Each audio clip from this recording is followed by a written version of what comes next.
Olá, pessoal, boa noite. Brenda, Paulo, José, como é que vocês estão? Beleza? Boa noite, beleza, professor? Beleza. Boa Bem, eu noite, estou, professor, tudo bem? beleza, São Paulo. Estava esperando um pouco o povo entrar aí. Com certeza eles vão entrando no decorrer do desenrolar aqui. Eu só peço para que vocês três aqui indiquem o nome aqui no chat, tá? Pode ser só o primeiro nome, para eu fazer o cômputo da presença, tá? Eu encaminhei para vocês também o material da nossa aula de hoje, né? Nossa aula de hoje, a gente vai tratar de alguns aspectos ainda um pouco mais gerais da nossa disciplina. Eu gosto muito de fazer dessa forma, porque, querendo ou não, a gente consegue situá-los bem sobre esse tema. Como eu falei para vocês, é um tema que a gente tem uma aplicabilidade prática muito veemente aqui, mas o ponto importante é que vocês consigam construir e compreender essa responsabilidade civil na sua integralidade desde do começo, né? Então, é necessário, sim, fazer algumas separações que ficam, às vezes, até um pouco repetitivas. Eu peço também compreensão, caso alguém já tenha uma facilidade em relação a esse tema, porque, como eu falei com vocês, é um tema que tem uma aplicabilidade prática muito grande. Então, eu só peço, assim, que a gente tenha aí um pouco de paciência. Essa provavelmente será a última aula um pouco mais geral sobre a nossa matéria, e aí, a partir daí da nossa aula de quinta, a gente já começa a entrar em alguns aspectos mais diretos, né? Como, por exemplo, a conduta do agente, enfim, a gente vai enfrentar, como eu comentei com vocês, todos os elementos da responsabilidade civil subjetiva, e aí a gente vai trabalhando o nosso curso, tá? Só avançando, então, antes de eu começar a passar os slides, né? Lembrando que na aula passada eu trouxe algumas questões bem importantes, uma construção dentro do posicionamento da responsabilidade civil na teoria geral do direito. Foi uma aula um pouco mais teórica, eu compreendo muito isso, mas é uma aula que tende a dar uma facilidade na compreensão do conteúdo quando a gente faz aquela dicotomia de duplo aspecto da ilicitude, que vai para o aspecto ali objetivo, subjetivo, porque, querendo ou não, é isso que vai fundamentar toda a construção da nossa responsabilidade civil, sobretudo aqui no Brasil, tá? Falando aqui, então, do final da aula passada, eu comentei com vocês que qual seria o principal objetivo da responsabilidade civil. E o principal objetivo da responsabilidade civil é reparar o dano, né? Reparar o dano em sua integralidade. Tanto é que nós temos um princípio, que é o princípio basilar aqui da nossa matéria, que é o princípio da reparação integral. Ou seja, a gente vai tentar restabelecer o status quo ante, ou seja, o status que se encontrava determinado bem, na sua integralidade, ou seja, tentar reparar da forma que aquele bem foi prejudicado. E é claro que não, nem sempre a gente vai conseguir fazer isso, né? Tem coisas que a gente não consegue restaurar o status quo. Por exemplo, no caso de dano moral, a gente não tem como restabelecer a ordem moral de determinada pessoa. Isso é extremamente complicado. Desculpa, estão me ligando aqui. Isso é algo extremamente complicado. Então, o que nós temos, na verdade, é uma tentativa de se reparar o eventual dano pela indenização na ordem pecuniária, né? Ou seja, a gente vai transformar essa reparação que não se restabelece o status quo ante, mas se transforma ali em uma obrigação de indenizar através de eventual quantia, tá? E já aqui acerca da nossa aula de hoje, eu queria fazer algumas diferenças, né, sobre alguns pontos. É claro que é uma ideia geral, nós vamos nos aprofundar em todos esses pontos, mas é interessante a gente colocar isso novamente para situar o tema dentro do nosso direito, tá? Falando um pouco da nossa responsabilidade civil, como eu comentei com vocês, o nosso principal elemento da responsabilidade civil é aquela conduta humana, voluntária, claro, que vai violar ali um dever jurídico pré-existente, né? Então, é claro que, dependendo de como será feita a violação desse dever jurídico pré-existente, a gente vai interpretar se aquela conduta é uma conduta que vai ser voltada um pouco mais para um determinado aspecto ou para outro, tá? Então, para começar a diferenciar um pouco a nossa e posicionar a nossa responsabilidade civil, eu queria começar a falar de uma diferença que vocês encontrarão aí dentro do plano prático sobre a responsabilidade civil e a responsabilidade penal, tá? Por quê? Porque quando a gente fala de ilícito, geralmente, eu acho que geralmente, a primeira ideia que vem à mente é a ideia de um ilícito penal, né? Uma conduta típica penal que, em decorrência ali da inobservância dessa conduta, isso gera uma sanção para determinado agente envolvido em um crime, né? Então, nós temos uma conduta, um dever jurídico pré-existente, melhor dizendo, que determinada conduta voluntária do agente vai gerar ali uma sanção penal, tá? Então, é claro que a ilicitude tem um caráter muito penal, mas não é algo propriamente exclusivo só do direito penal, né? E, na verdade, a nossa ideia de ilicitude, a gente já colocou na nossa aula da semana passada, a principal ideia de ilicitude, vocês sabem que é aquela ideia de uma conduta contrária a algo estabelecido em uma eventual norma. Então, se ela é uma contrariedade, uma antijuridicidade, uma conduta que está indo contrária à ordem estabelecida, que é a nossa ordem jurídica, seja essa ordem posicionada dentro do direito penal, seja ela posicionada aqui no nosso direito civil, nós estaremos diante do aspecto da ilicitude, tá? Então, a depender da inobservância desse dever jurídico pré-existente, ou seja, desse dever que está estabelecido na norma, boa noite, Antônio, boa noite, Bruna, também, que entrou aí no comecinho da aula, só peço para que vocês coloquem ali, boa noite, vocês no chat, por favor, tá? Pode ser só o primeiro nome, não tem problema. Então, exatamente esse é o ponto. A depender da violação que esse indivíduo, esse agente, vai enfrentar no plano prático, a gente vai estar diante de uma ilicitude penal ou de uma ilicitude civil, né? Como eu coloco aí para vocês, na lâmina, né, no slide, a norma que for violar, que esse agente violar, será a norma responsável para a gente descobrir se essa ilicitude é uma ilicitude penal ou civil, né? Então, no caso de um ilícito penal, o agente ele vai nitidamente infringir uma norma penal, uma norma de direito público, como vocês já estudaram ali em Penal 1, tá? E já no ilícito civil, a norma violada é uma norma puramente de direito privado. Então, nós temos aqui uma dicotomia, tá? É muito interessante, por quê? Porque imagina na cabeça do legislador posicionar se determinada norma será um ilícito civil ou um ilícito penal. Então, cumpre ao legislador fazer essa divisão, né? Porque vocês sabem que o direito penal é ali, vamos dizer assim, é a última forma de você repreender algo, né?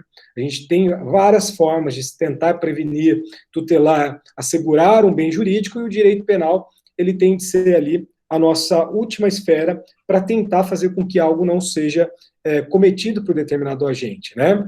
Então, é muito interessante isso, porque, como eu coloco para vocês aqui, no ilícito penal, nós temos uma ideia, né, de algo que é algo muito mais grave, é algo muito mais sério, é algo que o próprio direito civil, vamos dizer assim, ele não conseguiu dar conta, né? Então, por isso que eu coloco aqui, que é um resíduo do ilícito penal. Por quê? Porque a gente tenta resolver na esfera civil, e caso a gente não consiga resolver dentro da esfera civil, a gente leva para a esfera penal. Então, as condutas humanas mais graves, que atingem bens sociais, valores jurídicos maiores, de maior relevância, vida, por exemplo, vocês sabem bem disso, serão sancionadas ali pela lei penal. E a lei civil, ela se restringe a uma ideia de repressão dessas condutas menos graves, tá? Mas aqui a gente passa uma régua para a gente falar que determinada conduta de um agente pode ser um ilícito penal e, ao mesmo tempo, ser um ilícito civil. E, aliás, isso é muito mais comum, né? Ao mesmo tempo que um agente viola uma norma dentro do direito público penal, ele também está violando uma norma dentro do direito privado, que é o nosso direito civil. Então, ao mesmo tempo a mesma conduta concorre tanto para ilícito civil quanto para ilícito penal. Então, nós temos aquilo que nós podemos chamar de duplo aspecto da ilicitude. A mesma conduta de determinado agente, conduta voluntária humana, pode ser tanto ilícito penal quanto um ilícito civil. E aqui eu coloco o exemplo para vocês, né? O motorista dirigindo com imperícia ou imprudência que atropela e mata o indivíduo.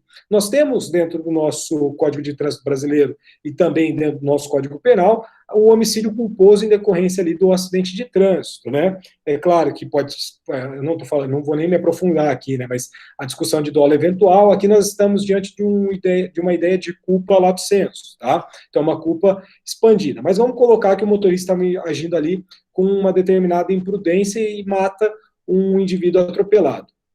É claro que ele responde pelo homicídio culposo, via de regra, desculpa, na esfera penal, mas também ele vai responder na esfera civil por uma eventual ação reparatória, ou seja, uma ação de indenização por danos materiais e morais, via de regra também. Então, a família que se vê desamparada dentro da esfera patrimonial pode sim promover uma ação em decorrência desse ilícito. No caso civil, para se fazer uma tutela reparatória, que vai gerar uma indenização, uma obrigação de indenizar, mas também nós temos ali a tutela penal, que possui uma natureza mais repressiva, né? Ou seja, dentro de uma eventual condenação, esse sujeito terá ou uma pena privativa de liberdade ou uma medida restritiva de direitos, tá? E é muito interessante, e a gente vai estudar novamente isso mais para frente de forma mais aprofundada, ambas, tanto a responsabilidade civil quanto a responsabilidade penal, elas dialogarão entre si. Por quê? É que eu coloco um dos grandes exemplos, né? Por quê? Porque a sentença penal condenatória faz coisa julgada no civil quanto ao dever de indenizar o dano decorrente do crime. A gente vai estudar com maior profundidade isso, mas eu só vou aqui abrir rapidinho o meu Código Penal, meu Código de Processo Penal e meu CPC, só para eu passar esses artigos aqui para vocês, tá? Então, o artigo 91, inciso 1º, vai colocar aqui, ó, dos efeitos da condenação. Artigo 91 do Código Penal, tá? São efeitos da condenação. Inciso 1º, tornar certa a obrigação de indenizar o dano causado pelo crime. Então, se vocês podem pegar sentenças criminais aí, penais, que vão colocar ali o valor de uma eventual indenização posta em decorrência daquele crime. A gente vai colocar se pode ser discutida na esfera civil, pode ser majorada, isso, tudo isso a gente vai tratar, fiquem tranquilos, tá? Só estou passando uma ideia geral para vocês. Artigo 63 do Código de Processo Penal, ó, transitada em julgado a sentença condenatória, poderão promover a execução no juízo civil para o efeito da reparação do dano, o ofendido, seu representante legal ou seus herdeiros. Olha que interessante, ó. Então, nós temos também no Código de Processo Penal, no artigo 63, e além disso, CPC, o artigo 515, inciso 6º, tá? Vai colocar para nós, ó, são títulos executivos judiciais, quando ele está lá no rol de título executivo judicial, né? Inciso 6º, a sentença penal condenatória é transitada em julgado. Então, nós temos aqui uma compilação desses três aspectos muito interessantes, três artigos muito interessantes, que tratam essa ideia da sentença penal condenatória com trânsito julgado, caracterizando um dever de indenizar, tá? Então, faz coisa julgada, sim, a sentença penal condenatória, em um eventual dano decorrente de um crime, e essa quantificação, né, essa apuração da responsabilidade civil pode gerar, sim, aliás, pode não, gera um título executivo judicial e esse título pode ser ali executado dentro do âmbito da esfera civil, claro, tá? Então, avançando aqui um pouquinho, feito primeiro essa dicotomia, a gente vai falar de responsabilidade contratual e extracontratual, e aqui nós temos uma divisão interessante, muito importante, só que é uma divisão que a gente já colocou já também nas primeiras aulas, tá? Vamos lá.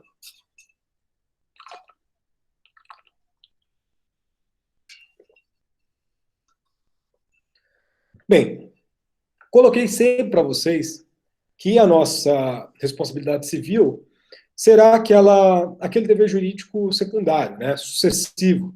Por quê? Porque nós originaremos essa responsabilidade civil, ou seja, esse dever jurídico sucessivo, a partir da violação de um primeiro dever jurídico, que é um dever jurídico pré-existente, ou como a gente colocou ali, dever jurídico primário ou originário, tá? Então isso vocês precisam estar aí já na ponta da língua de todos. Então é muito interessante, e aqui novamente é uma retomada para posicionar a nossa matéria. Por quê? Porque quem violar eventual dever jurídico fica obrigado ali a reparar esse dever jurídico violado, tá? Só que o que acontece? Existe uma linha que existe, na verdade, uma bifurcação sobre os próprios deveres jurídicos. Quando nós estivermos diante de um dever jurídico pré-existente obrigacional, esse dever jurídico pré-existente obrigacional, ele é oriundo de um contrato, ou seja, de um negócio jurídico que estabelece manifestação de vontade entre as partes, e esse negócio jurídico, caso ele não seja observado, vai gerar sim uma responsabilidade civil, só que essa responsabilidade civil, nessa modalidade de uma obrigação contratual, é aquela ideia de um inadimplemento contratual.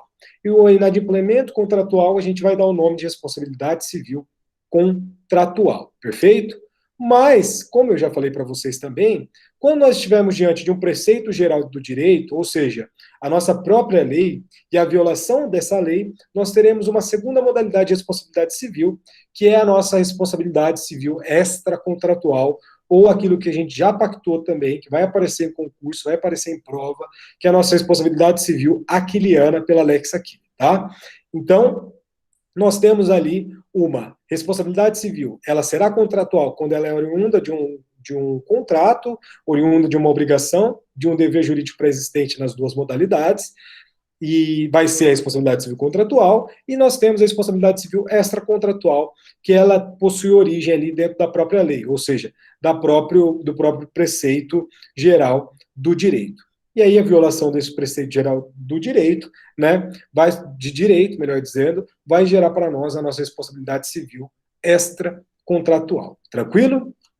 Então, quando nós colocamos, né, nós posicionamos essas duas modalidades, nós temos o professor Ricardo Pereira Lira, que ele faz uma explicação muito sintética sobre esses dois temas e posiciona para nós. Então, o que ele fala na lição dele? O dever jurídico pode surgir da lei ou da vontade dos indivíduos. Nesse último caso, os indivíduos criam para si deveres jurídicos, contraindo obrigações e negócios jurídicos, que são os contratos e as manifestações unilaterais de vontade, como eu já dei o exemplo para vocês ali dentro do nosso testamento nas aulas passadas, né? Então, se a transgressão se refere a um dever gerado em negócio jurídico, há um ilícito negocial, comumente chamado de ilícito contratual. Por isso que, mais frequentemente, os deveres jurídicos têm como fonte os contratos. Então, aqui ele passa a linha e fala sobre o ilícito contratual, o inadimplemento contratual, essa responsabilidade civil contratual, perfeito? E se a transgressão pertine, né, a um dever jurídico imposto pela lei, o ilícito é extracontratual, por isso que gerado fora dos contratos, mais precisamente fora dos negócios jurídicos. Ilícito extracontratual é, assim, a transgressão de um dever jurídico imposto pela lei, enquanto ilícito contratual é a violação de dever jurídico criado pelas partes no contrato. E aqui tem um ponto muito importante, né? Quando a gente fez aquela aula passada, melhor dizendo, que a gente estava posicionando a nossa responsabilidade civil na teoria geral do direito, e isso tudo é transmitido aqui para nós, né? Então, quando a gente falou de negócio jurídico, quando a gente falou de atos jurídicos, nós temos esse posicionamento na nossa responsabilidade civil. Então, vai variar conforme o dever jurídico pré-existente, para a gente falar que determinada responsabilidade será contratual, ou se determinada responsabilidade será aquiliana ou extracontratual, perfeito? Só que a gente pode pensar, então uma coisa é uma coisa, outra coisa é outra coisa. Não necessariamente. Por quê? Porque, como eu posicionei para vocês, existe uma simbiose, ou seja, existe uma troca muito forte entre esses dois tipos de responsabilidade. Então, nós possuímos, dentro da nossa literatura, normas que são normas próprias da responsabilidade contratual. Aqui eu cito 3 artigos, e aqui eu coloco um pouco mais aí o artigo 402 e 403, que tratam do capítulo das perdas e danos, para nossa responsabilidade civil extracontratual. Então, nós temos artigos específicos da responsabilidade civil contratual, mas que passam aqui para a nossa responsabilidade civil extracontratual, em decorrência, de forma expressa, dessa linha muito tênue acerca desses dois tipos de responsabilidade. Deixa eu só colocar aqui o 402 para vocês rapidinho, só para a gente entender um pouquinho melhor. Pessoal, quem não colocou ainda o nome aí no chat, põe aí, fazendo favor, porque daí depois a gente facilita na hora de lançar lá, beleza? Então, ó, o capítulo 3, das perdas e danos. Então, isso daqui nós estamos ali diante do nosso direito dos contratos. A gente estudou isso semestre passado. Só que fala assim, ó, salvo as exceções expressamente previstas em lei, as perdas e danos devidas ao credor abrangem, além do que ele efetivamente perdeu, o que razoavelmente deixou de lucrar. E além disso, 403 fala que ainda que a inexecução resulte de dolo do devedor, as perdas e danos só incluem os prejuízos efetivos e os lucros cessantes por efeito dela direto e imediato, sem prejuízo do disposto na lei contratual. Na lei processual. Então, é exatamente isso que eu estou querendo posicionar para vocês. São artigos que estão dentro do nosso grande livro dos contratos, mas são artigos que vão muito além da responsabilidade civil contratual. Nós vamos falar de responsabilidade civil extracontratual envolvendo perdas e danos, e nós vamos nos amparar dentro do artigo 402 e do artigo 403, tá? Então, é exatamente esse ponto que eu queria passar para vocês sobre essas duas modalidades aqui, que são as duas modalidades clássicas da responsabilidade civil, tá? Os dois tipos, vamos dizer assim. Então, avançando um pouco aqui, a gente vai falar, e agora já entrando e repetindo alguns pontos, né, sobre a nossa responsabilidade subjetiva e a nossa responsabilidade civil objetiva, tá?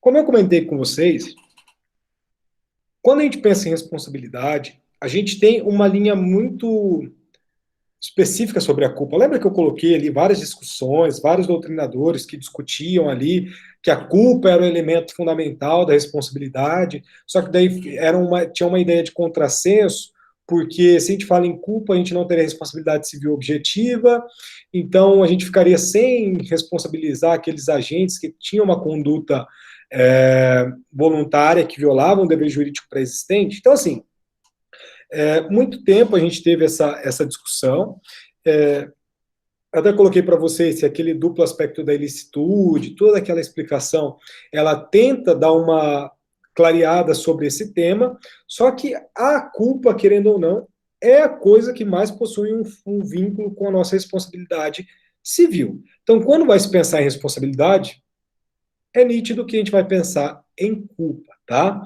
Por quê?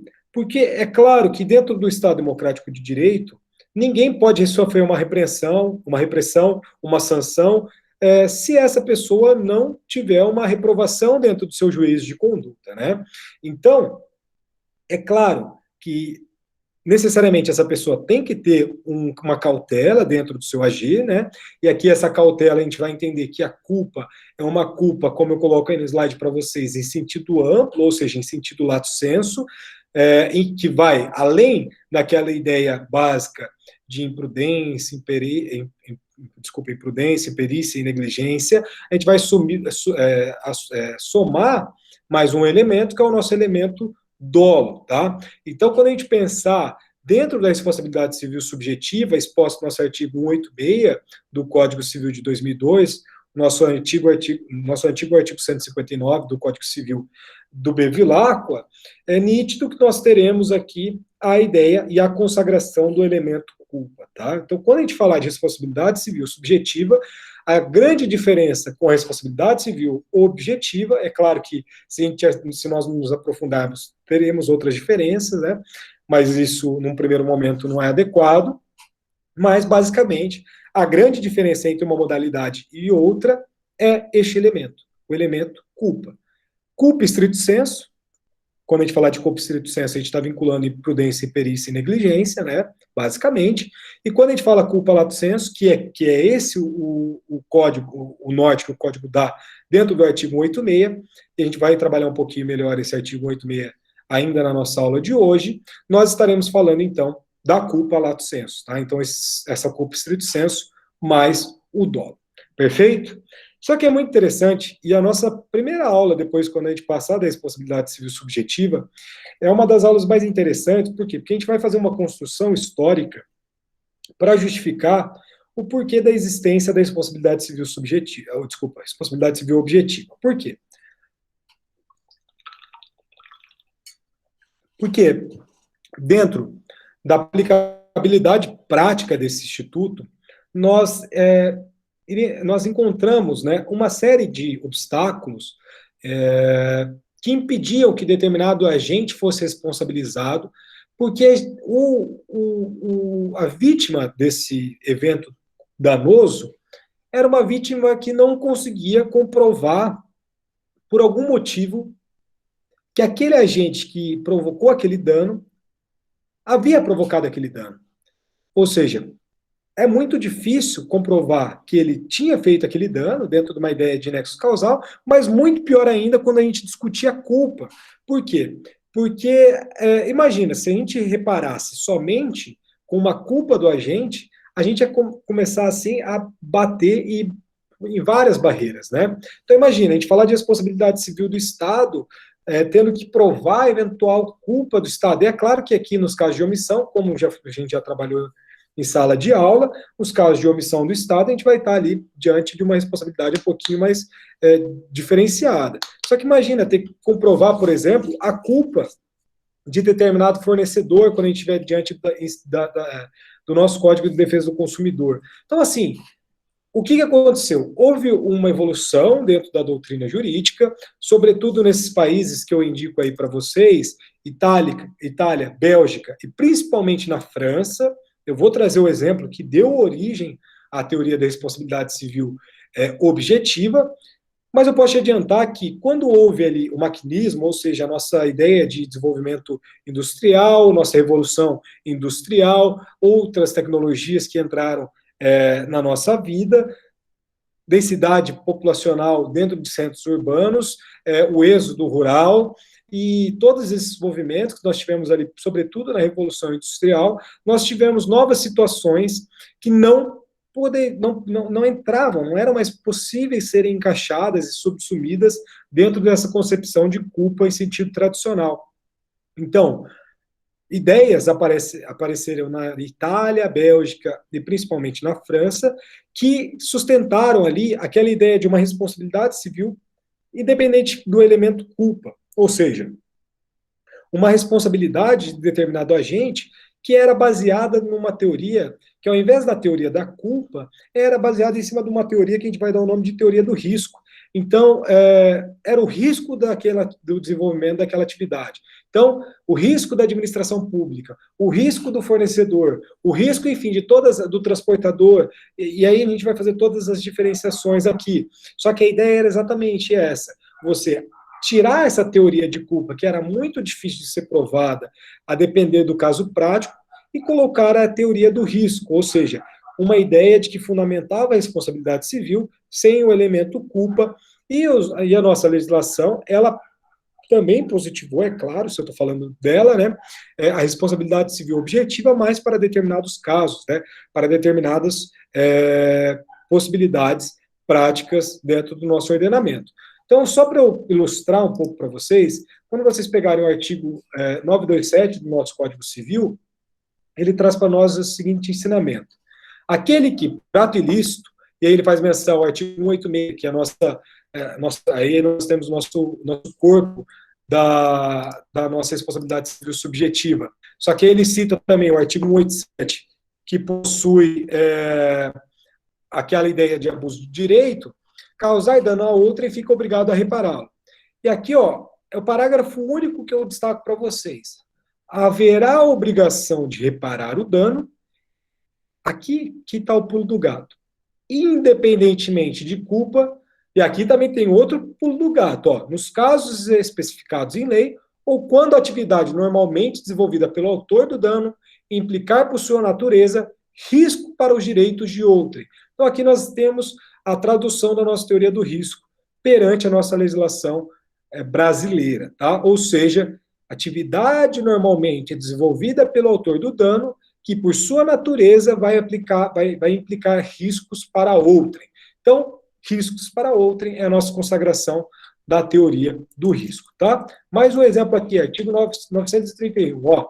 Ressalvado outros casos previstos em lei especial, os empresários individuais e as empresas respondem independentemente de culpa pelos danos causados pelos produtos postos em circulação. Então, nós temos também aqui a consagração da nossa teoria do risco dentro do nosso ordenamento jurídico nacional, perfeito? Avançando um pouco, a gente vai falar agora, então, da responsabilidade nas relações de consumo. Antes de falar disso, é claro que a gente precisa introduzir sobre a responsabilidade das relações de consumo. Vocês sabem que, dentro da nossa Carta Constitucional, sobretudo no inciso 32 do artigo 5º da nossa Constituição, nós já tínhamos ali um dever de Estado que era promover, dentro de formas de políticas legislativas, a defesa nas relações de consumo, né, as defesas ali do direito do consumidor, perfeito? Então, dentro da Constituição de 88, nós já tínhamos esse expresso comando legal, tá? Só que nós tivemos a promulgação do nosso Código de Defesa do Consumidor somente em 1990. Vocês sabem bem disso, que são duas leis importantíssimas em 90 que aparecem para nós, que é o nosso Estatuto da Criança e do Adolescente e também o nosso Código de Defesa do Consumidor, mas o nosso Código de Defesa do Consumidor ele só entra em vigor em março de 1991, tá? E quando o CDC entra em vigor, ele provoca uma mudança dentro do nosso plano prático, principalmente que da nossa responsabilidade civil, gigante, tá? Então ele muda e muda muito. Por quê? Porque hoje falar de responsabilidade, praticamente, é falar de responsabilidade decorrente de relação de consumo. Então, todos os casos que a gente já ouviu, todos não, mas a grande maioria dos casos que a gente já ouviu falar de alguma coisa que envolva uma reparação, alguma coisa nesse sentido, a gente está diante ali dos nossos casos envolvendo relação de consumo, relação entre um consumidor e um fornecedor de um produto ou de um prestador de serviço. Então, quando nós chegamos no nosso Código de Defesa do Consumidor, o artigo 1º dele já dá um soco na nossa cara quando ele fala para nós que o presente código estabelece normas de proteção e defesa do consumidor. Olha que interessante, de ordem pública e interesse social. Então, nós temos uma natureza cogente dentro dessas normas, né? São normas de ordem pública, normas rígidas, normas que não podem ser afastadas pela vontade das partes. Então, se existir alguma pactuação afastando normas específicas desse Código de Defesa do Consumidor e, de fato, for uma relação de consumo, essas normas, você já bem sabe, normas de ordem pública vão gerar uma nulidade sobre essas manifestações, tá? Então, normas de ordem pública e interesse social, porque elas são fundamentadas, sobretudo, dentro desse inciso 32 do artigo 5º da nossa Constituição Federal. Beleza? Então, feito esse primeiro bloco, eu queria falar e destacar dois artigos específicos, que são os artigos 12 e o artigo 14 do CDC. O artigo 12 vai falar para nós que o fabricante, o produtor, o construtor, nacional ou estrangeiro, e o importador respondem, pulo do gato aqui, independente da existência de culpa pela reparação dos danos causados aos consumidores por defeitos decorrentes de projeto, fabricação, construção, montagem, fórmulas, manipulação, apresentação, etc. Então, independentemente da existência de culpa, o fabricante, o produtor, enfim, aquele que se coloca à disposição um determinado produto, responderá independentemente também aqui da existência de culpa, ou seja, a nossa responsabilidade civil objetiva, tá? Nosso artigo 14 coloca que o fornecedor de serviços responde também independentemente da existência de culpa pela reparação dos danos causados aos consumidores por defeitos relativos à prestação de serviços, bem como por informações insuficientes ou inadequadas sobre a fruição e riscos. Então, tanto o fabricante ali e toda essa ideia de algum produto, uma fabricação de algum produto, alguma coisa nesse sentido, e também o fornecedor de serviço, eles responderão dentro da relação de consumo de forma objetiva, ou seja, sem a necessidade de se comprovar a culpa desses agentes, tá? Qual que é a exceção? A exceção está dentro do próprio artigo 14, no parágrafo 4º, que diz para nós que a responsabilidade pessoal dos profissionais liberais será apurada mediante a verificação de culpa, tá?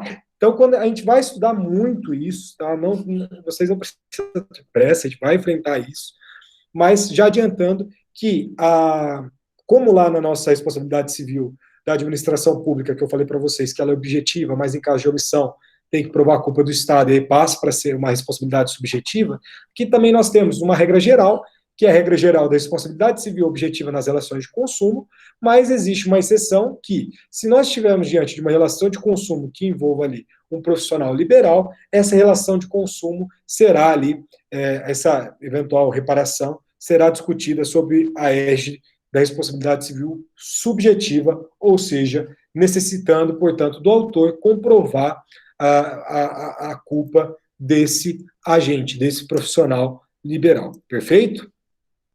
Avançando um pouco. Bem, aqui a gente já começa a entrar no coração da nossa disciplina, tá?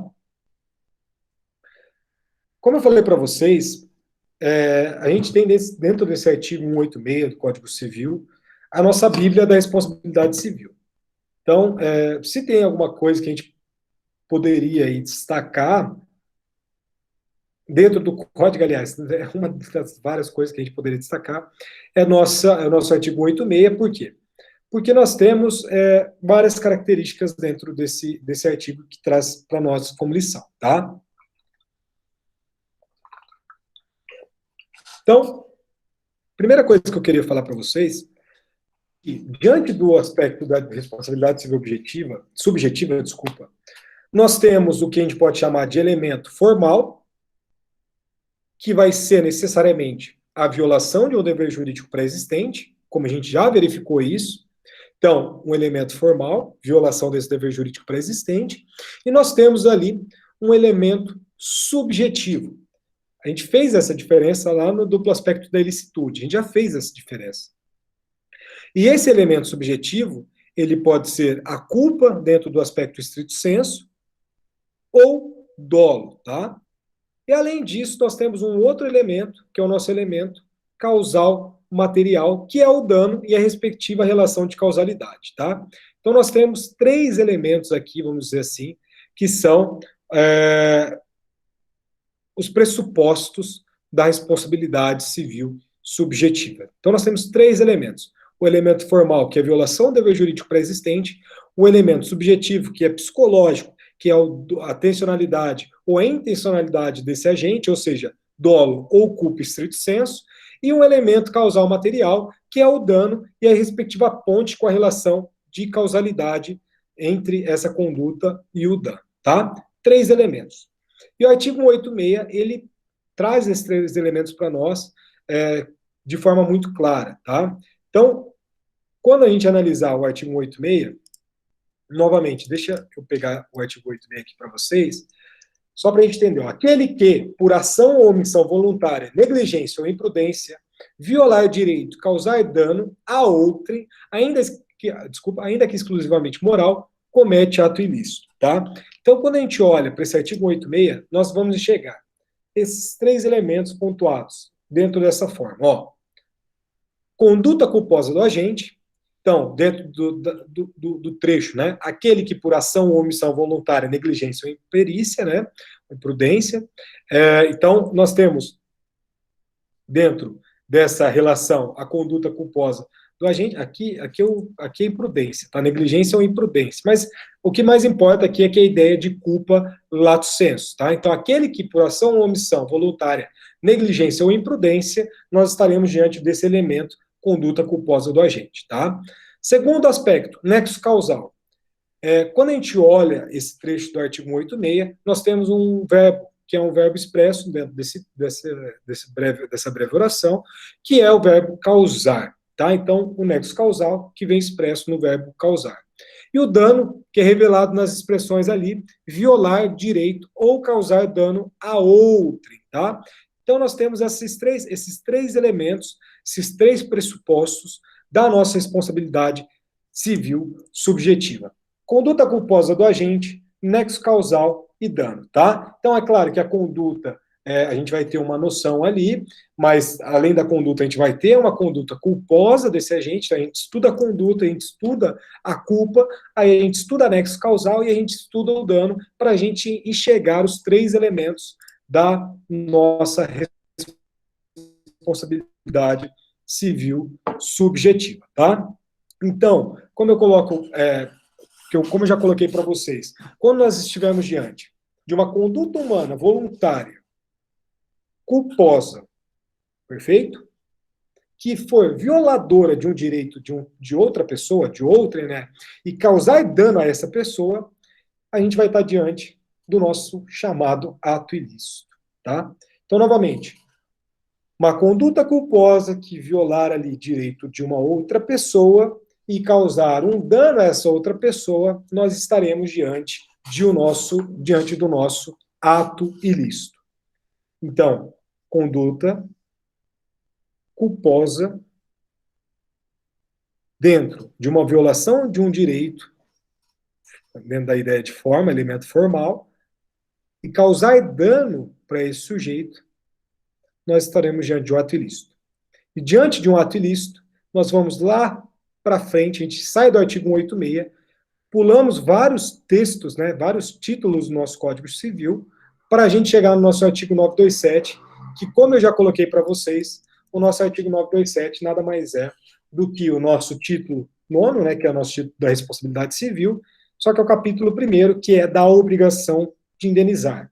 Então, quando eu falo para vocês que o nosso código, ele acrescenta mais uma obrigação, ou seja, dentro daquelas obrigações que a gente nós já estudamos, as formais, né, fazer, dar ou não fazer, nós temos a nossa obrigação de indenizar, que é expresso pelo nosso artigo 927, que eu já li para vocês hoje, mas eu vou repetir, que diz para nós que aquele que, por ato ilícito, faz menção a 186, no caso da responsabilidade civil subjetiva, né?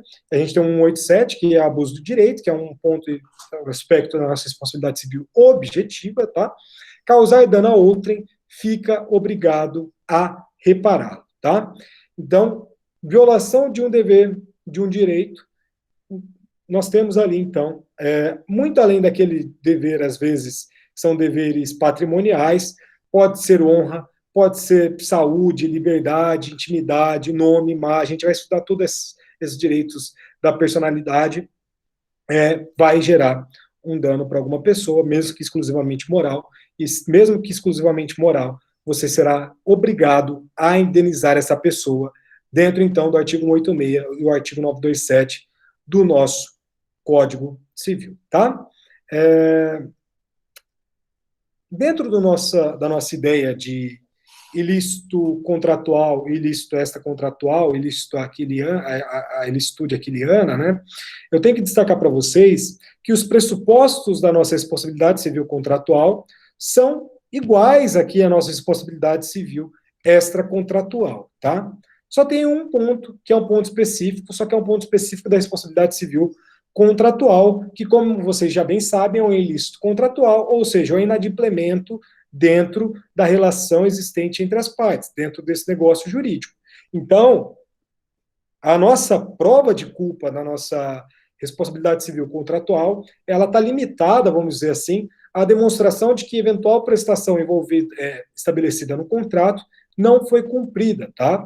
A gente vai estudar vários exemplos aqui de inadimplemento contratual, de ilícito contratual, de ilícito aqui extracontratual, fiquem tranquilos, mas o que eu quero falar para vocês é que quando a gente estiver diante de um ilícito contratual que não for relação de consumo, a gente tem que pontuar isso sempre, quando não for relação de consumo, nós estaremos, portanto, dentro dos mesmos pressupostos sendo que esse agente se limita a provar a culpa desse causador do dano, mas em decorrência de um descumprimento desse contrato, ou seja, de um inadimplemento contratual propriamente dito. Perfeito? Tá tudo certo aí? Tá dando para acompanhar de boa?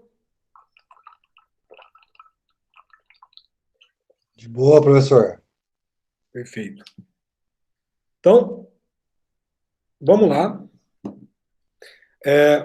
Avançando mais um pouco aqui, a gente chega num ponto também muito importante. E, novamente, eu estou repetindo muito isso também, mas vocês não precisam se preocupar. A gente vai estudar a exclusão de nexo de causalidade, exclusão de culpabilidade, exclusão de ilicitude. A gente vai estudar muito isso ainda, mas são coisas que eu acho importante a gente colocar desde o primeiro momento para vocês já se situarem, tá? Mas é nítido que nem sempre a gente vai ter ali uma coincidência entre dano e licitude. O que eu estou querendo dizer com isso? Às vezes a gente vai ter um dano, mas dentro de uma conduta lícita do agente, tá? Então, nem todo resultado de uma eventual conduta de determinada pessoa vai ser uma conduta ilícita, ou seja, o dano não necessariamente vai ter essa vinculação com o ilícito, tá? Por quê? Porque nem todo ato ilícito também será danoso. Então, não necessariamente, novamente, todo dano é decorrente de um ato ilícito e nem todo ato ilícito é decorre, né, de algo que possa gerar um eventual dano. Então, por isso que a gente pode dizer que a gente só vai estar diante da responsabilidade civil diante de um dever jurídico pré-existente, que foi um dever jurídico violado, e esse dever jurídico violado causar dano a outra pessoa. Se não causar dano a outra pessoa, já falei isso para vocês também, a gente está diante da seara da responsabilidade civil, falar já objetivo, só que não dentro do âmbito da responsabilidade civil, então a gente não pode falar em questões administrativas, questões penais, enfim, tributárias, um monte de coisa. Mas, se um eventual ato ilícito não gerar um dano, é claro que nós não estaremos diante da nossa responsabilidade civil, isso de um modo geral, tá? Existe uma exceção hoje, só que eu vou falar essa exceção só lá na frente, para não confundir para vocês. Então, é possível sim existir uma responsabilidade sem dano, mas nesse primeiro momento, não pode, tá? Então, vocês têm que ter isso dentro da mente de vocês hoje, que necessariamente o ilícito civil tem que provocar um dano para daí sim a gente responsabilizar esse agente. Por quê? Porque a gente tem dois comandos legais, que são esses dois comandos que eu já passei para vocês, que é o artigo 927 do nosso Código Civil e o nosso artigo 186. Violar direito e causar dano, não é ou causar dano, ou enfim, ele tem ali essa vinculação desses dois atos, né? Violar direito e causar dano. Beleza? Então, vai aparecer para nós alguns pontos que a gente pode questionar. Por quê? A conduta ilícita de determinado agente, não necessariamente ela vai estar, vamos dizer assim, de forma robótica até, né? Vinculada a uma consequência indenizatória, tá? Então vamos imaginar, não necessariamente uma conduta, vamos dizer assim, ilícita, está vinculada à obrigação de indenizar. Vocês vão entender o que eu estou querendo dizer aqui para vocês. Por quê? Porque às vezes nós vamos nos deparar com uma conduta que é uma conduta ilícita, sim, que vai gerar um dano, sim, mas que não vai gerar uma ideia de indenização. Então, 3 portas se abrem para nós agora nesse momento, e eu vou falar de uma delas, tá? As outras a gente vai, e eu vou aprofundar também essa mais para frente, mas exclusão de culpabilidade, perfeito? Exclusão de responsabilidade e exclusão de ilicitude. Então, nós temos três causas. Uma vai excluir a culpabilidade, uma vai excluir a responsabilidade e a outra vai excluir a ilicitude desta conduta. Tá? Então, nós temos três possibilidades de atos que são, às vezes, que serão atos ilícitos, mas serão atos ilícitos que vão gerar danos, mas que, dentro da ideia de gerar danos, não automaticamente vai vincular a obrigação de reparar dentro desse agente. Por quê? Porque esse agente vai estar amparado ou na ideia de exclusão de culpabilidade, ou na ideia de exclusão de culpabilidade, ou na ideia de exclusão de ilicitude. Tá? Vale destacar aqui num primeiro ponto, por exemplo, incapacidade civil. Quando nós estivermos diante da incapacidade civil, nós temos, por exemplo, causa de exclusão de responsabilidade, né? De culpabilidade. Então, menoridade civil, exclusão de culpabilidade, perfeito? Então, nós estamos diante desse aspecto. Questão, por exemplo, de um eventual... Nós temos hoje o Estatuto da Pessoa com Deficiência, né, que é o Instituto de 2015, mas hoje, basicamente, nós temos essa ideia de exclusão de culpabilidade vinculada especificamente à pessoa menor de idade. A gente vai estudar isso mais para frente, tá? Menor de idade, eu digo, claro, incapacidade civil aqui, né? Vocês sabem, incapacidade relativa, incapacidade absoluta, a gente vai estudar isso daí, fiquem tranquilos. Exclusão de causalidade, nós estaremos vinculados a fato exclusivo da vítima, a gente vai estudar isso também, mas aqui aquele fato, a gente fala muito ali de culpa exclusiva da vítima, aqui a gente já tem um ponto que eu quero destacar desde o primeiro momento para vocês. Aqui existe um erro de termo, né, quando a gente fala em culpa exclusiva da vítima, porque a gente não está diante de uma exclusão de culpabilidade, mas sim de uma exclusão de nexo de causalidade, ou seja, de uma exclusão de causalidade. Então, é fato exclusivo da vítima e não culpa exclusiva da vítima, ou seja, aquela conduta da vítima que gerou o eventual dano propriamente dito, tá? A vítima se colocou dentro dessa situação que gerou este dano. Fato exclusivo de terceiro, a gente vai estudar as possibilidades de fato exclusivo de terceiro. Caso fortuito, tá? É claro que aqui o nosso caso fortuito vai estar vinculado mais à ideia de caso fortuito externo, a gente vai fazer a diferença em fortuito externo e fortuito interno, e força maior, tá? Então, aqui nós estaremos diante da exclusão de causalidade, que vai romper o nexo causal. A primeira ideia vai romper a culpabilidade, tá? A gente vai estudar a culpabilidade, a primeira rompe, a ideia de minoridade, né? Rompe com a culpabilidade, fato exclusivo da vítima, fato de terceiro, força maior, caso fortuito, rompe com o nexo causal. Então, agora, eu só queria falar para vocês, de forma um pouquinho mais aprofundada, sobre o rompimento da ilicitude, ou seja, da própria exclusão da ilicitude. Condutas que excluem essa ideia do ilícito, tá? Quando a gente pega o artigo 188 do nosso Código Civil, nós vamos nos deparar com o seguinte texto. Não constitui atos ilícitos. Inciso 1º, os praticados em legítima defesa ou no exercício regular de um direito reconhecido. Inciso 2º, a deterioração ou destruição da coisa alheia ou a lesão à pessoa a fim de remover perigo iminente.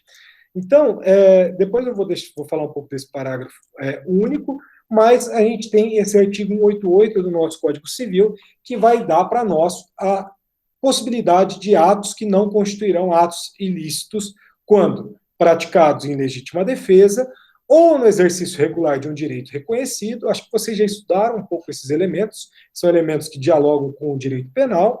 E o inciso 2º, a deterioração ou destruição da coisa alheia ou a lesão à pessoa a fim de remover perigo iminente. Aqui no parágrafo único, a gente tem um texto muito interessante, que vai falar que no caso do inciso 2º, o ato será legítimo somente quando as circunstâncias o tornarem absolutamente necessário, não excedendo os limites do indispensável para a remoção do perigo. Tá? Então, quando a gente fala do 188, ele vai trazer no inciso 1º os praticados em legítima defesa. E aqui a gente vai falar um pouco da legítima defesa. Falar em legítima defesa aqui para o nosso artigo 188 nos remetemos, né, ao artigo 25 do Código Penal, que traz para nós que a legítima defesa, né, entende-se em legítima defesa, quem, usando moderadamente dos meios necessários, repele injusta agressão atual ou iminente a direito seu ou de outrem, tá? Então, dentro da legítima defesa, nós temos aqui uma agressão injusta, em que o agente vai se deparar no plano prático, seja uma agressão atual ou uma agressão iminente, dentro da ideia de legítima defesa putativa, né? Que, se ele não reagir, se ele não adotar uma conduta reativa a essa agressão injusta, ele vai sofrer também um dano, que é um dano injusto para o nosso direito, tá? Então, quando ele vai fazer ali a legítima defesa, ele está diante de algo lícito. Então, nós estamos diante de um ato que é um ato lícito, e esse ato lícito, ele vai excluir uma obrigação de indenizar o ofendido que sofrer com algum dano em virtude dessa agressão dessa pessoa que se viu dentro dessa possibilidade de um risco, tá? Então, é exatamente isso que eu estou querendo dizer. É um ato que, a priori, é ilícito, mas ele se torna lícito por quê? Porque ele exclui a ilicitude desse ato. Ele exclui com essa ideia exposta dentro do artigo 188 do nosso Código Civil, ou seja, ele rompe com o ilícito.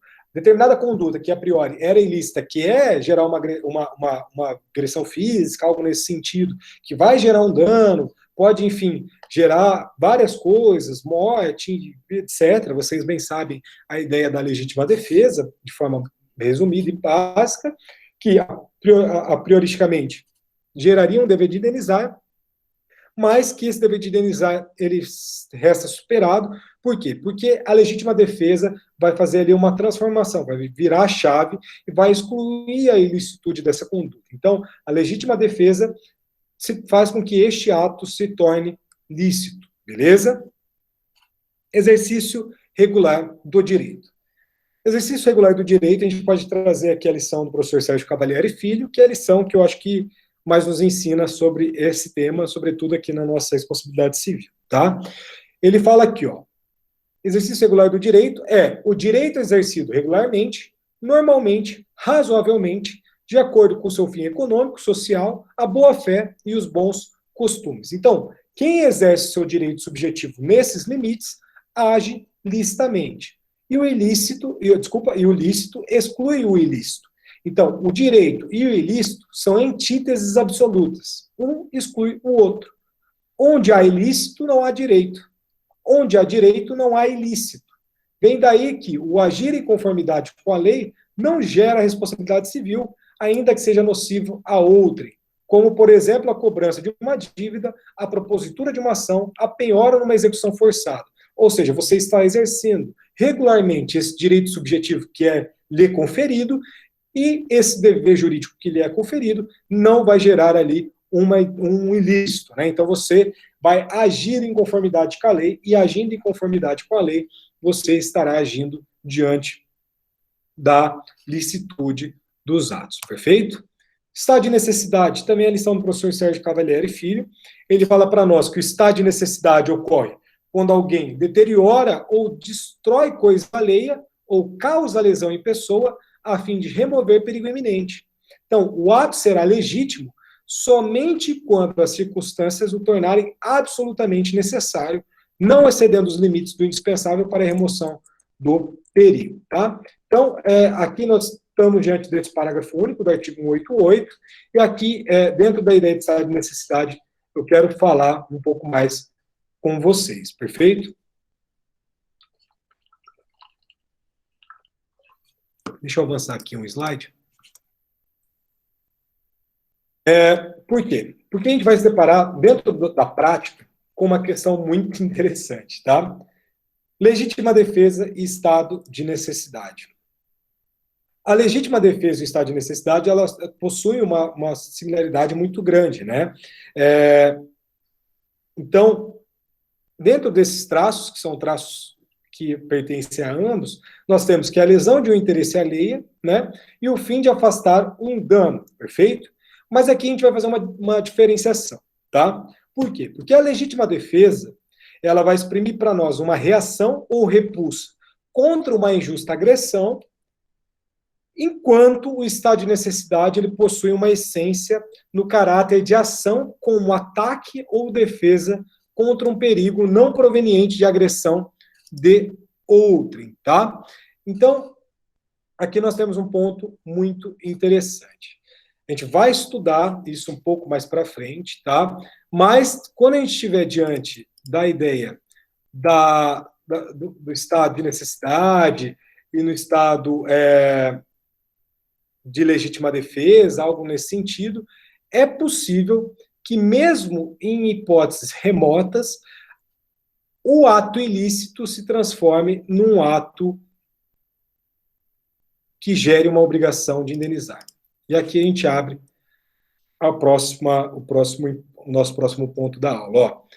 Indenização por ato lícito. É possível um agente ser responsabilizado por um ato lícito? Sim. Quando?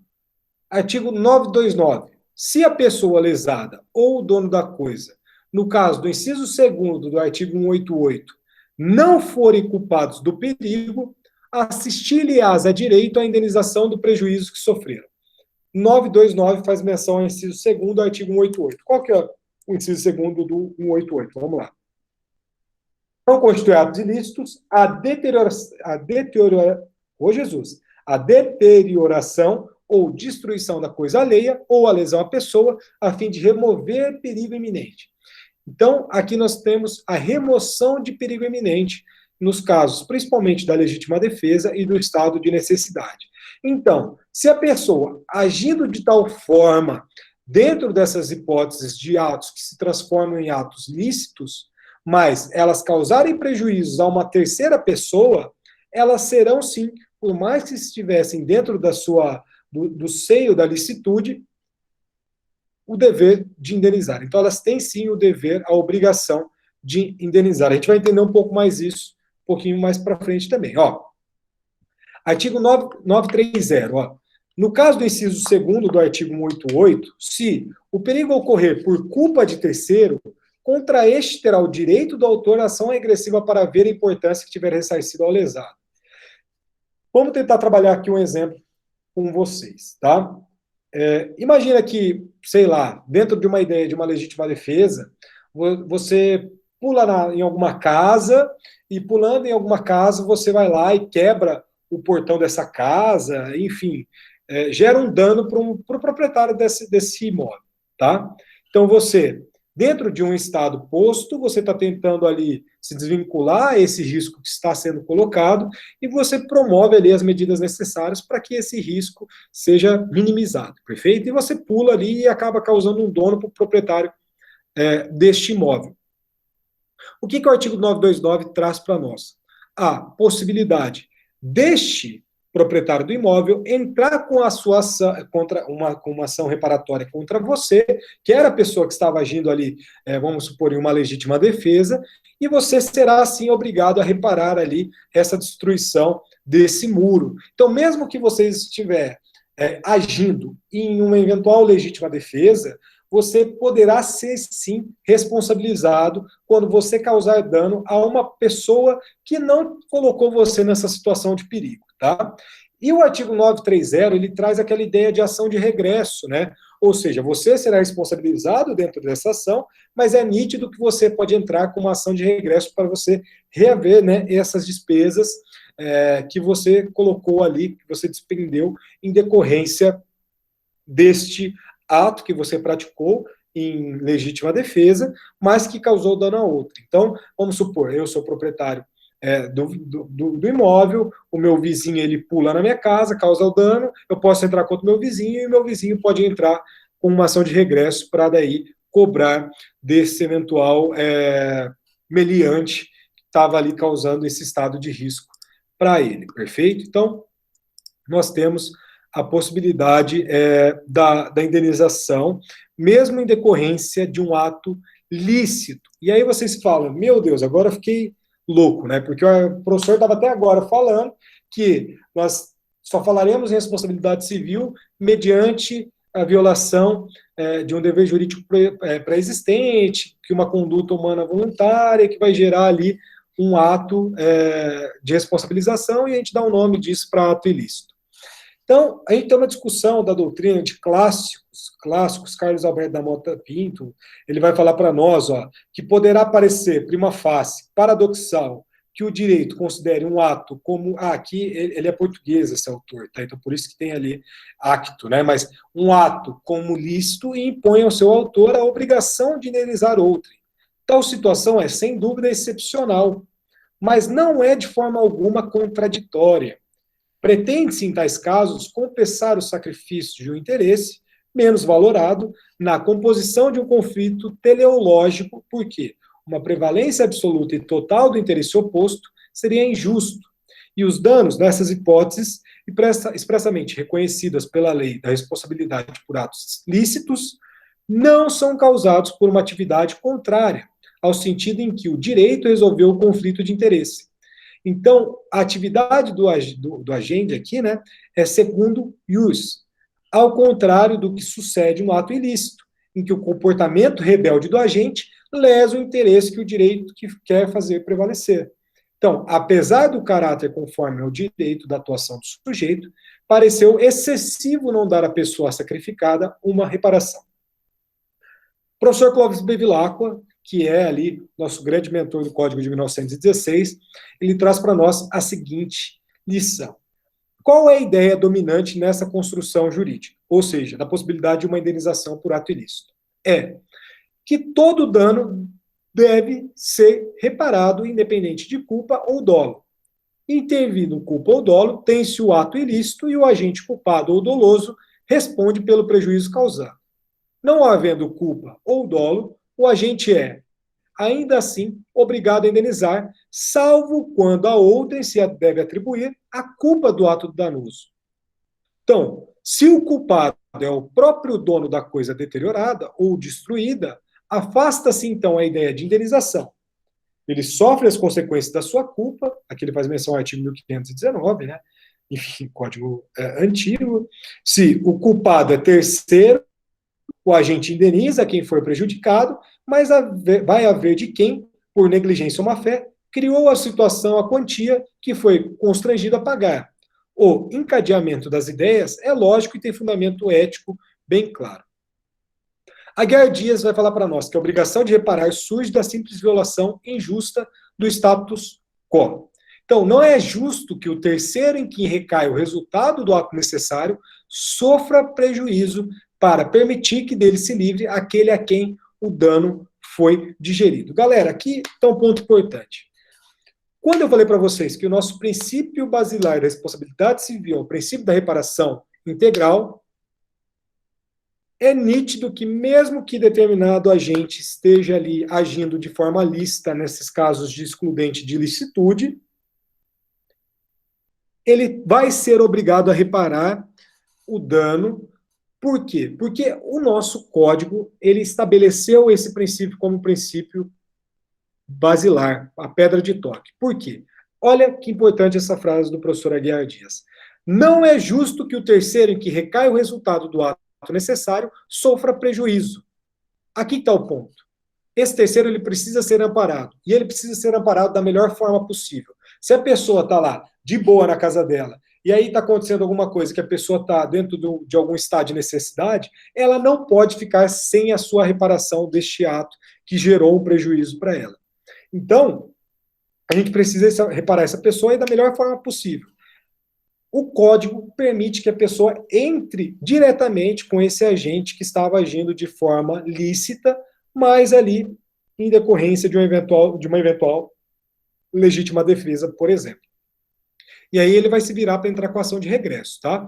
E é claro que eu já falei para vocês que no âmbito da responsabilidade civil é uma faculdade desse agente, né? Se a pessoa quer entrar com a indenização, com a ação de reparação, beleza. Se ela não quer entrar, beleza também. E outra coisa, se ela quer entrar contra o bandido ou quer entrar contra a pessoa que estava fugindo do bandido, também é uma faculdade dela, tá? Então, ali nós temos essa questão, mas como a gente está fundado na pedra de toque do princípio da reparação integral, é nítido que o nosso código permita que a pessoa que mesmo agindo ali em estado de necessidade, ou legítima defesa, enfim, seja responsabilizado. Por quê? Porque a gente não pode deixar de forma alguma esse terceiro desamparado, porque nós estamos diante do princípio da reparação integral, beleza? Professor Sérgio Cavalieri Filho, o que ele entende? Que essa aparente contradição entre o ato praticado em estado de necessidade ou outro ato lícito, que a indenização do dano correspondente decorra da ideia enraizada de que toda e qualquer reparação do dano tem por causa o ato ilícito. Mas isso é um equívoco. Por quê? Porque o ressarcimento pode se dar a título diverso da responsabilidade civil, isto é, sem que o agente tenha violado qualquer dever jurídico. Então, muitas são as hipóteses em que a lei concede um direito, mas condiciona o seu exercício, apesar de legítimo, à reparação dos eventuais prejuízos sofridos por terceiros, tá? 2 julgados bem rápidos aqui, que vêm lá do Superior Tribunal de Justiça, os 2 são da 4ª turma, um é o RESP 152030, de relatoria do ministro Ruiz Rosado Aguiar, e o segundo julgado 12840, do ministro Salve de Figueiredo Teixeira. Na primeira emenda, a gente tem lá em destaque, responsabilidade civil, legítima defesa, aberrácio, né? O agente que, estando em situação de legítima defesa, causa ofensa a terceiro por erro na execução, responde pela indenização do dano, se provada no juízo civil a sua culpa. Negado esse fato pela instância ordinária, descabe condenar o réu a indenizar o dano sofrido pela vítima. Segunda lição, né? Olha aqui, responsabilidade civil, acidente de trânsito. Aqui é o caso, acho que talvez mais banal aí, mais comum. Colisão com um veículo regularmente estacionado, fato de terceiro, fechada. Estado de necessidade, licitude da conduta do causador do dano, ausência de culpa demonstrada. Circunstância que não afasta obrigação reparatória. Recurso conhecido e provido.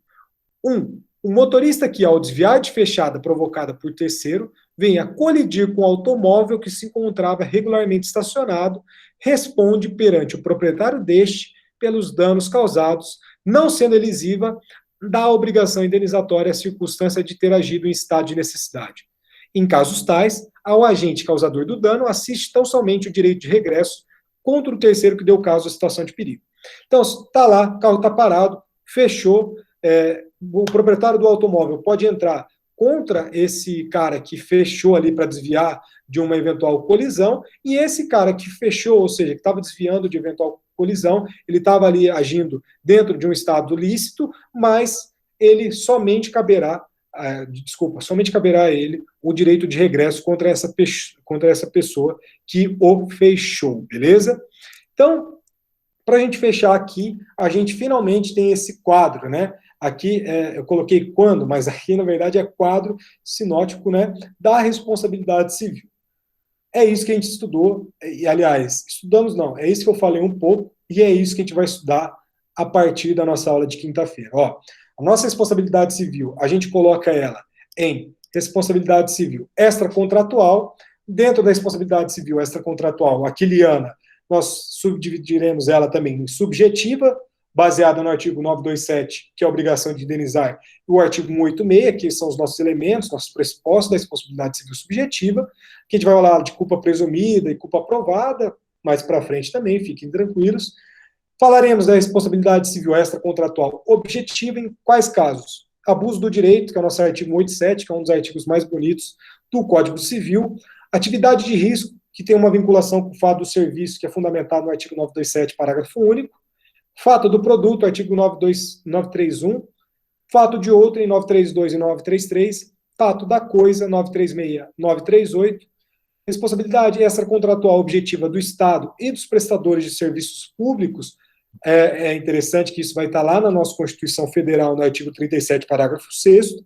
E a responsabilidade civil extracontratual objetiva nas relações de consumo, que foram esses 2 artigos que eu passei para vocês hoje. Artigo 12 e artigo 14 do Código de Defesa do Consumidor. E também a gente vai falar da responsabilidade civil contratual, que aí nós temos uma vinculação ao artigo 389 e ao artigo 475 do nosso Código Civil, e aí a gente vai falar de obrigações de resultado e de obrigações de meio. A depender da obrigação, seja ela de resultado ou de meio, a gente vai variar se essa responsabilidade será objetiva ou se ela será subjetiva. Perfeito? A gente finaliza, portanto, a nossa aula de hoje. Só peço para que vocês indiquem novamente aí no chat o nome de vocês, não precisa ser completo, só para eu indicar ali a presença, computar a presença de vocês. Se vocês tiverem alguma dúvida, me mandem, fiquem à vontade aí, pode mandar no WhatsApp, depois, no privado. Se quiserem perguntar agora também, fiquem à vontade. E é isso. Na aula que vem, já entra falando das condutas. Perfeito? Alguma dúvida?